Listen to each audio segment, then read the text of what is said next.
Do you have any idea what lurks around you? UK mum tells of her story begging parents to be aware of deadly garden plants. So if you are a parent, childminder, nanny, babysitter, or a pet owner, this video will provide you with valuable information. If you're interested, let's get started. When I was going for a walk, I came across these stunning flowers. There is 120 different varieties. One variety is known as the flame flower, as it is California's state flower, and the most familiar is this type. Can you guess what it is? If you guessed it's a poppy, then you're correct. And this is a variety of the poppy plant. It's called an opium poppy plant. It is currently in bloom. Here, let me show you up closer. This plant can only be harvested with a license from the UK government. It is manufactured for medicines such as morphine, and hospitals use it to manage chronic pain. It is highly addictive and can only be prescribed by a medical doctor. There's also another popular use, and that is for cooking, as the poppy seeds are used for cakes and on top of bagels.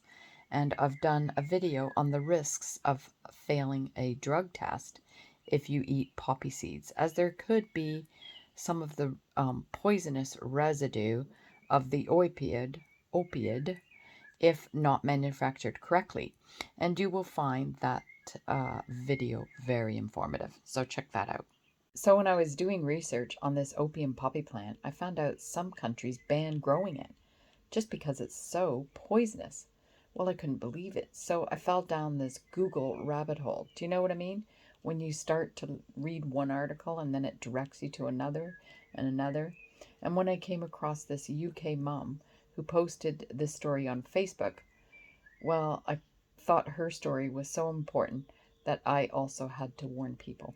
And I want to be able to provide you in this video with some useful links with information you may not know about. But before that, let me just tell you about what happened to this little girl. So her mom is begging parents to be aware of a deadly garden plant that is so harmful it can put those who come in contact with it into a coma. So her 6-year-old, gosh, this is so scary, smelt a hemlock plant in their garden and had the worst poisonous reaction.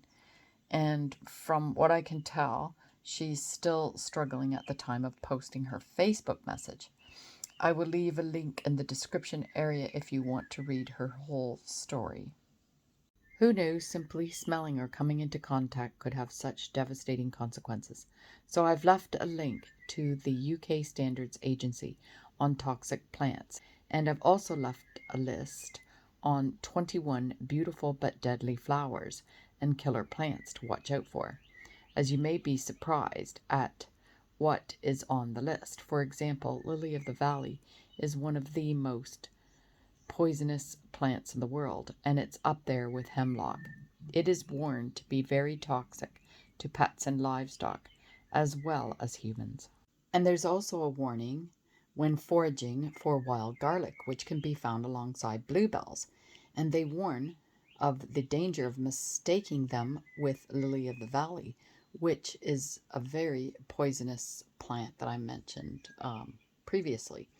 And how can you tell them apart? So that's a really great link to make sure you read.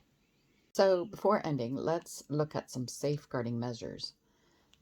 dengarden.com warns us that most garden centers do not provide warning labels, so you will have to familiarize yourself and do your own due diligence. That means exercise a reasonable care to avoid harm to another.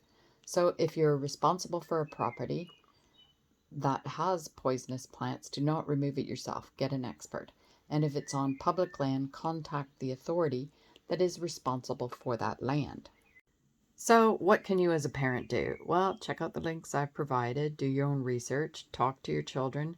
If they are too young to talk to, mention it to their childminder, because childminders must be registered with Ofsted and a childminder or a childminder organization who have training in safeguarding. But I'm not sure what kind of training they get. I know that they have to report serious incidents, so I would think they would get updated with their training as and when. Other thing to be mindful of is, for example, babysitters do not have to be registered. So a good idea is to always leave a list of do's and don'ts. So common sense would be, for example, that if they're going to go for a walk, you tell them, don't go searching for runaway balls that could be at risk from rolling into unsafe areas. Oh, and as I just mentioned lists, whenever I help out and watch pets, I like to call them our furry babies, but I always get a list from the person I'm helping out with. So it's not insulting to give a list. And here's an idea that will help for animals. Make sure you keep plants out of reach, though that could be a little hard for cats. So keep several watering bowls around the house for pets so they don't have that need to want to drink out of a plant tray. The other caution I have for you is to ensure your pets are not jumping up on your countertop where food would be. Pets can transfer pollen, mold, dust mites, and feces, especially cats from litter box, as their feces has what's called as Toxoplasma gondii, and it is the same kind of bacteria that uncooked meat will have. But what I thought was interesting is the symptoms can be similar to that of the milder poisonous plant symptoms, such as fever, sickness, and it's kind of like having a flu, which will last for over a month. So to avoid this, I found another website that suggested putting sticky tape in areas where you don't want your cat to jump, because cats are attracted to heights and they don't like sticky tape. So let me know if that works. Okay, everyone, that ends today's video. Remember, information is power. Why not check out our other videos? Contact Legal Mind Friends if you have a legal worry, and if you need to take someone to court, or if you need to defend a case that's been filed against you, then contact us. Please like this video. Please share this video, as you never know who you can help. Subscribe free on YouTube and follow us on Instagram. Thank you.